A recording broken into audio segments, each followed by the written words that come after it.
Olá, tudo bem?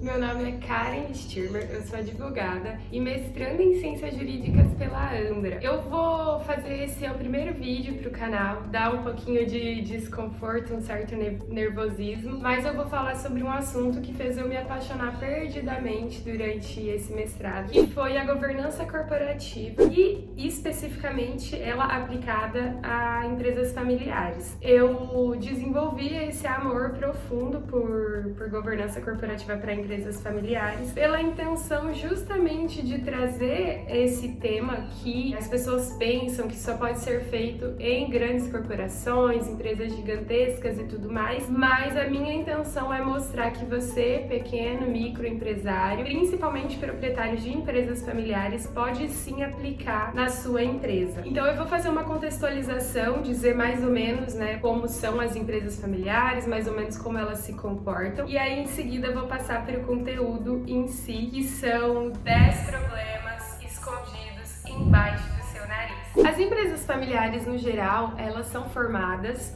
a partir de um sonho do fundador, que normalmente é um pai de família. Hoje nós já vemos muitas mães, muitas mulheres também empreendendo nesse setor, mas historicamente era o pai que abria uma empresa em sociedade com os irmãos, colocava os filhos para trabalhar. Pouco a pouco essa família ia crescendo, os irmãos desse pai iam tendo filhos, os filhos iam tendo filhos e a gente começava a ter alguns problemas nessa transição, a passagem da empresa para os filhos, por eventual divórcio, separação de algum desses envolvidos em todas essas relações, e aí a gente começava a ter questões a serem trabalhadas e problemas a serem resolvidos. O que acontece? A governança corporativa, as práticas de governança corporativa aplicadas em qualquer empresa, elas servem, no geral, para que haja uma profissionalização da gestão e para que a gente possa reduzir os riscos de eventuais problemas de diversas áreas dentro da empresa. Como nas empresas familiares essas relações são muito fortes, e esse é um dos motivos pelos quais eu gosto muito desse tema, as empresas familiares têm um maior envolvimento sentimental, uma disposição das pessoas em dispor de imóveis, investir recursos próprios, em trabalhar da hora que acorda, da hora que vai dormir. Isso faz com que as empresas cresçam muito, porque nelas tem amor, aquela vontade de fazer crescer, porque no geral é o sonho da família. Mas aí o que acontece? Essas famílias empresárias, elas tendem a pensar que a profissionalização da gestão, ela deve ocorrer apenas quando a empresa for maior, que tiver muitos funcionários, um faturamento gigantesco, e esse é o maior engano. O engano consiste no fato de que enquanto não existe uma organização tão eficaz ali dentro, que o empresário não tenha que ficar ali trabalhando efetivamente no operacional da empresa, fiscalizando, emitindo nota, fiscalizando depósito, observando tudo o que acontece em cada setorzinho de perto, ele não tem tempo nem psicológico para se profissionalizar, para estudar, se atualizar e fazer um planejamento estratégico e acompanhar esse planejamento estratégico dentro dessa empresa. O motivo disso é que a atenção do empresário está toda voltada para que sejam cumpridas tarefas do dia a dia, o que causa um grande problema, já que ele não consegue saber para onde essa empresa está indo, ao futuro dela, e mais ainda fazer a empresa trabalhar por um objetivo que pode ser estabelecido passo a passo, mas o empresário não consegue fazer isso, não consegue fazer essa observação como se fosse olhar o todo, porque ele está pouco a pouco observando coisinhas do dia a dia que ele não deveria estar observando. Tem uma pesquisa do IBGC, que inclusive eu vou deixar o link aqui embaixo na descrição do vídeo, que demonstra claramente que as empresas familiares têm tendência à profissionalização da gestão e a aplicar medidas de governança corporativa a partir do momento em que ela vai sendo passada para os herdeiros. Mas isso só não é o suficiente. O empresário, ele pode, desde que abre a empresa, antes mesmo de pensar na constituição dela, já ir implementando medidas que façam com que essa empresa se desenvolva de maneira sadia, com prosperidade e com paz, que é o mais importante, porque a gente sabe que empreender no Brasil não é fácil e aí o empresário acaba perdendo noites de sono, sem condições de cumprir um planejamento previamente estabelecido. E se por acaso caso a empresa já está em andamento sem essas medidas, o empresário tem que ter em mente que para ela se manter competitiva e lucrativa, para que ela tenha uma longevidade, uma durabilidade maior, essa empresa tem que inovar, aceitar as tecnologias e, mais do que isso, aplicar todo esse conteúdo dentro do seu desenvolvimento e do seu dia a dia. Porque o que acontece? A gente vê hoje em dia muito conteúdo, várias coisas na internet, cursos disponíveis das mais variadas áreas, mas o empresário não tem condições, não sabe nem por onde começa a aplicar essas coisas dentro da sua empresa. E aí o que acontece? Como esse planejamento não é eficaz e ele não consegue olhar o todo, quando a empresa começa a passar por dificuldades ou quando há necessidade de investimento para novos negócios, novos projetos, a tendência é contratar ou associar-se, formar sociedade com um terceiro não pertencente à família. E aí é que se cria um problema gigantesco, porque essa empresa ela já está acostumada a trabalhar de uma determinada forma e normalmente ela não trabalha por ela mesma, ela trabalha pela família. Então, quando vem um terceiro de fora que deposita ali expectativas e dinheiro, a intenção desse terceiro sócio é que essa empresa dê o retorno que ele espera. E muitas vezes, quando ele se depara com a forma como a empresa trabalha, como ela se processa no dia a dia, é frustrante para esse terceiro, porque ele pensa, poxa, investi meu tempo, meu dinheiro, minhas habilidades e essa empresa só trabalha por essa família. Segundo essa mesma pesquisa que eu já informei aqui, 34% das empresas pesquisadas, vocês podem dar uma olhada ali para ter uma noção dos principais problemas, que as empresas familiares têm. Então, 34% das empresas pesquisadas tiveram a entrada e saída de sócios nos últimos 5 anos. Dentre o principal motivo de entradas foi que eles queriam profissionalizar a gestão da empresa. Então, possivelmente, associam-se a pessoas que têm uma experiência em gestão, mas o que vem em seguida é muito difícil para o terceiro sócio lidar. E o principal motivo de saída listado nessa pesquisa é problemas familiares. Então, aqui eu vou falar um pouquinho dos benefícios que a governança corporativa e a governança familiar pode trazer para a sua empresa. E para isso eu vou usar a minha colinha que está aqui embaixo, que é aprimorar o modelo de gestão da empresa, contribuir para a sua longevidade, para que ela dure mais tempo, para que ela sobreviva mais tempo, facilitar o processo sucessório, e eu nem estou falando aqui de quando algum sócio venha a falecer, quando os filhos vão ingressando para trabalhar na empresa. Administrar conflitos familiares é fundamental, eu acho que é a principal coisa que a governança corporativa e familiar pode proporcionar para sua empresa. Fortalecer o propósito da empresa, a sua identidade, a sua missão, o motivo pela qual ela existe. Facilitar o acesso a recursos financeiros. Quando a tua empresa está sólida, quando ela tem uma imagem bem determinada, quando perante terceiros ela anda muito bem, que as pessoas notam, que os bancos notam. Então é muito mais fácil você conseguir um crédito no banco se você trabalha com uma transparência, se você não está precisando esconder suas dívidas. Entre outras coisas, sim, a confiabilidade da empresa aumenta muito e, consequentemente, o acesso ao crédito no geral. E, por último, facilitar a estruturação da empresa após o falecimento de alguém, de algum dos sócios. É uma coisa que a gente não gosta de pensar, mas é uma coisa que todos estamos sujeitos a passar e por isso a gente tem que pensar nisso também. Alguns dados interessantes que eu acho que vale a pena mencionar, que as empresas familiares representam 90% dos empreendimentos existentes no Brasil. Isso é um número enorme, Lógico que tem empresas familiares gigantescas, mas o pequeno e o médio empresário também tem grande maioria de empresas familiares. Isso é bem relevante, assim, um dos motivos pelos quais eu acho que esse tema é tão importante, que pode melhorar não só a tua empresa, mas a sociedade como um todo, e as pessoas precisam saber como levar adiante, como melhorar os seus empreendimentos familiares.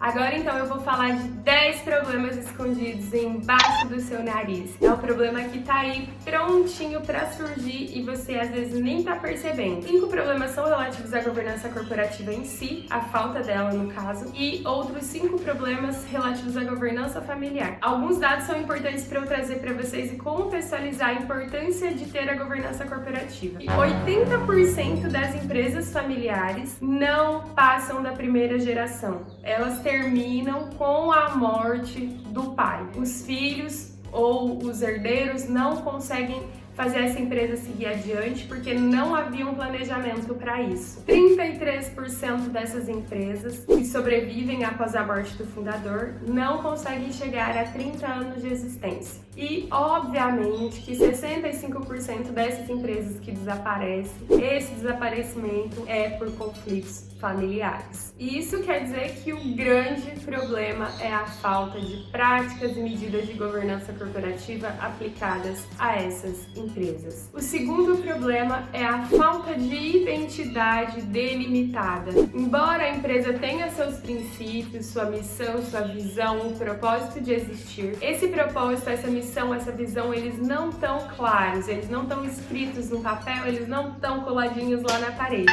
E o que acontece em decorrência disso? A empresa trabalha perdida. Essa pesquisa, inclusive, do IBGC, que também já falei, vou deixar o link aqui embaixo, ela mostra que as empresas que têm missão, visão por escrito bem especificadas tendem muito mais que a média geral a ter um planejamento estratégico de longo prazo e, entre outras coisas, são empresas que cresceram nos últimos 2 anos e que têm perspectiva, né, de crescimento nos próximos 2 anos. O terceiro problema é a ausência de firmeza da imagem dessa empresa. Ela não tem credibilidade em banco, ela não tem crédito por fornecedores, os próprios funcionários dessa empresa não vestem a camisa porque não acreditam no propósito, não sabem qual é o propósito, não respeitam essa imagem, não sabem quais as regras devem seguir, não sabem como devem trabalhar dentro dessa empresa e isso causa todo um desconjunto ali de coisas que vai culminando para que essa empresa vá morrendo aos poucos. O quarto problema é a ausência de processos e procedimentos formalizados dentro da empresa. Uma empresa deve ter tudo como deve ser feito, tintim por tintim, em cada função. Como se emite uma nota, como guardamos as coisas no depósito, de que forma essas coisas devem ser guardadas, qual o mecanismo de busca, qual o mecanismo de atendimento ao cliente, como é feita a busca do cliente, como nós fazemos o nosso marketing. Tudo isso deve ser minimamente estabelecido e que seja de conhecimento de todos como se processam as coisas dentro dessa empresa. E o quinto problema relativo à governança corporativa em si é a falta de existência de um código de conduta, onde os funcionários não têm previamente estabelecidas sanções para condutas irregulares, punições. Então, cada vez que acontece alguma coisa que não deveria acontecer, fica a critério de algum responsável, e normalmente nas empresas familiares de pequeno porte, sobretudo, é o dono da empresa que vai decidir o que vai ser feito. E isso causa uma insegurança, né, para os funcionários e causa também um desconforto para o chefe, vamos dizer assim. Uma vez que, se por acaso já é previamente estabelecido que em caso de determinada conduta vai haver uma advertência, o empresário não vai ficar receoso de dar aquela advertência. Mas quando não existe previamente estabelecidas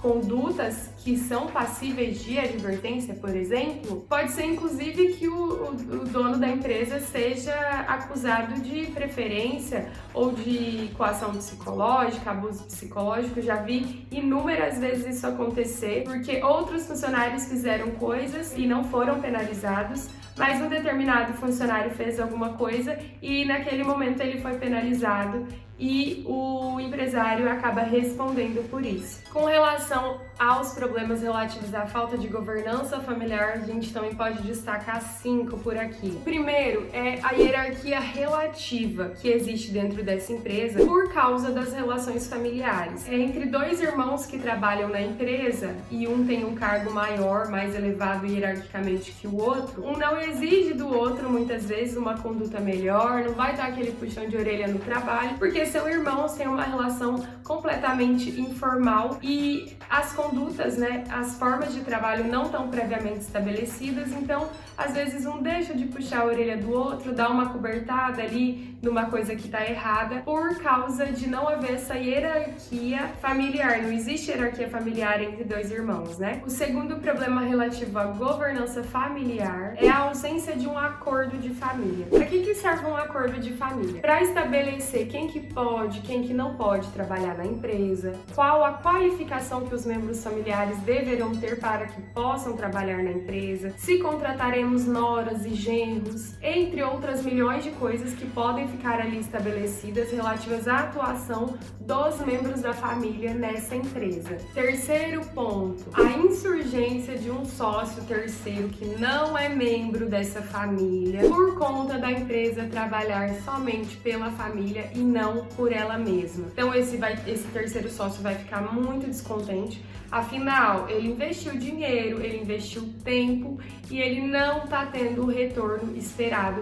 porque essa empresa só trabalha pela família. Isso não pode acontecer. Isso, inclusive, como eu já mencionei, é uma das maiores causas de saída de sócios que não são membros da família das empresas. E com a saída de um sócio, nós sabemos que vem outros ônus e muitas vezes não esperados, que é a devolução do valor investido e a forma como isso vai ser feito, que pode causar danos, muitas vezes à empresa, danos não programados, né, a essa empresa. Então é muito importante estabelecer um acordo de família e um acordo de sócios para que esse sócio tenha plena ciência de como as coisas acontecem dentro dessa empresa. Não é nem justo, né, que um sócio invista dinheiro, invista tempo e que a empresa fique trabalhando pela família, não atenda ao menos um pouco das expectativas desse terceiro sócio que está trabalhando ali, né? Quarto problema é que as empresas familiares, elas ficam reféns muitas vezes de problemas não empresariais, que são, por exemplo, divórcio dos sócios, o falecimento de alguém, e isso afeta demais a empresa por falta desse planejamento de como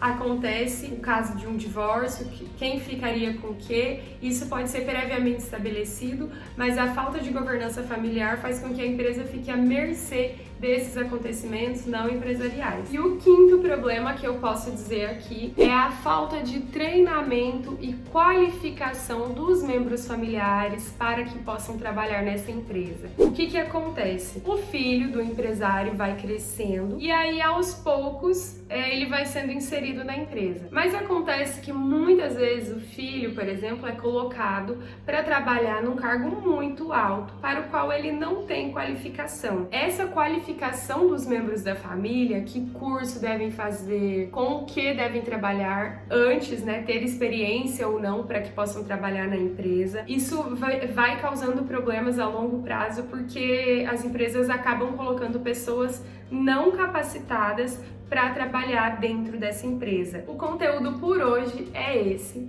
Eu vou fazendo os vídeos sequencialmente, falando pouco a pouco de cada um dos aspectos que você pode estar implementando na sua empresa, que você, profissional de administração ou de direito, pode estar se aperfeiçoando para aplicar com seus clientes. E também para quem tem interesse no assunto, gostaria de saber mais, pouco a pouco eu vou fazendo vídeos pormenorizando cada um desses institutos e coisas que eu falei por aqui, para que não fique meio perdido. Então é isso. Se você gostou desse vídeo, dá seu like aqui, se inscreve no canal, me siga no Instagram também, vou deixar aqui embaixo, que eu tô sempre postando conteúdos, explicações e tudo mais. Se ficou com alguma dúvida, pode deixar aqui nos comentários que eu vou responder. E muito obrigada por assistir.